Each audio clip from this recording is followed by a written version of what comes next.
అంత మంగళప్రదమైనది ఏది అంటే దీపం ఒక్కటే. అందుకే మీ ఇంట్లో దీపం ఎప్పుడు వెలుగుతూ ఉండాలంటారు. అయ్యా మా ఇంట్లో దీపం నిలబెట్టారండి అంటారు. అటువంటి దీపం పరమమంగళప్రదమైనటువంటిది. అటువంటి దీపం ఇంట వెలగకుండా ఉండకూడదు అని.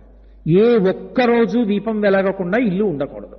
కానీ ఏ కారణాంతరముల చేతనైనా ఇంట్లో దీపం వెలగకుండా తలుపులు వేసేసి కొన్నాళ్లు చీకటితో ఇల్లు ఉండిపోతే ఆ దోషం యజమానిది.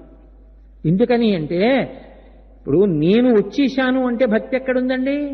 నేను వచ్చేశాను, నేను రోజు ఆరాధిస్తున్న పరమేశ్వరుడు ఏం చేస్తున్నాడు? సింహాసనంలో అలాగే ఉన్నాడు.